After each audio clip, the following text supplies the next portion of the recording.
Have you ever walked into a room and suddenly forgotten why you were there?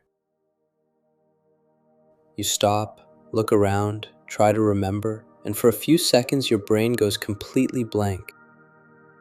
The strange part is that this happens to almost everyone: young people, older people, students, scientists, even people with excellent memories. So, what exactly happens inside your brain when you step through a doorway? And why does something as simple as entering a room seem to erase your thoughts? The answer is far more fascinating than you might think.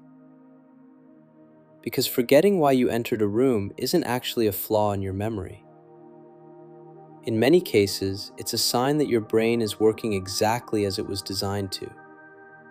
To understand why, we first need to understand how your brain organizes reality. Every second, your brain is flooded with information. The temperature of the room, the sounds around you, the feeling of your clothes against your skin, the position of your body, the thoughts running through your mind. If your brain tried to process everything equally, you would be overwhelmed almost instantly. Instead, it constantly filters information. It decides what is important and what can be ignored. Think of your brain as a movie editor. It cuts out most of the footage and keeps only the scenes that matter. This allows you to focus on your goals instead of drowning in endless details. But this incredible efficiency comes with some strange side effects. One of them is known as the doorway effect. Researchers have discovered that walking through a doorway can act like a mental boundary. Your brain treats the new room as a new environment. And when a new environment begins, your brain starts updating its internal model of the world. In simple terms, it begins organizing information into a new chapter. Imagine reading a book. When you finish one chapter and start another, your attention shifts. The previous chapter doesn't disappear, but it becomes less accessible. The same thing may happen when you move from one room to another. The thought you had in the first room becomes part of the previous mental chapter. As your brain focuses on the new environment, retrieving that old thought suddenly becomes harder. Scientists tested this idea in a series of experiments. Participants were asked to carry objects from one location to another. Some people passed through doorways, others remained within the same room. The results were surprising. People who walked through doorways were more likely to forget what they were carrying or what task they were performing. The doorway itself appeared to disrupt memory retrieval. Not because memories were erased, but because the context had changed. This reveals something important about memory. Many people imagine memory as a giant storage room where information is kept permanently. But memory is much more dynamic than that.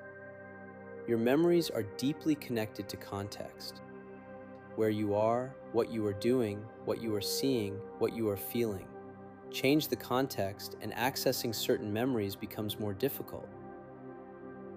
This is why a smell can suddenly bring back a childhood memory, or why returning to an old neighborhood can trigger memories you haven't thought about in years.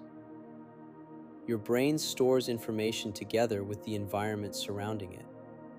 And when that environment changes, retrieval can become more challenging. But the doorway effect raises an even bigger question. If our thoughts can be influenced by something as simple as walking into another room, how much control do we really have over our minds? Most of us feel like we are consciously directing our thoughts, yet countless mental processes occur beneath our awareness. Your brain is constantly making decisions, filtering information, predicting outcomes, and prioritizing attention. Much of this happens automatically, without your permission, without your awareness. In fact, your conscious mind may be less like a captain steering a ship and more like a passenger observing the journey. That idea can feel uncomfortable, But it also explains many strange experiences: why you forget names, why you lose track of conversations, why you walk into rooms and suddenly wonder why you came there in the first place. These aren't necessarily failures. They are side effects of an incredibly complex system trying to manage an overwhelming amount of information. And despite its occasional mistakes, that system is astonishingly effective. Your brain contains roughly 86 billion neurons. It performs trillions of operations every second. It allows you to recognize faces, understand language, solve problems, and navigate the world. The fact that it occasionally loses track of a thought is almost miraculous when you consider everything else it accomplishes. So the next time you walk into a room and completely forget why you're there, don't panic. Your memory probably isn't failing. Your brain is simply doing what it does best: organizing reality into manageable pieces, closing one chapter, opening another, and occasionally leaving you standing in a doorway, wondering what just happened. But perhaps the strangest question isn't why you forgot. Perhaps it's this: if a simple doorway can change what you're thinking about, how much of what you call your thoughts was ever under your control to begin with?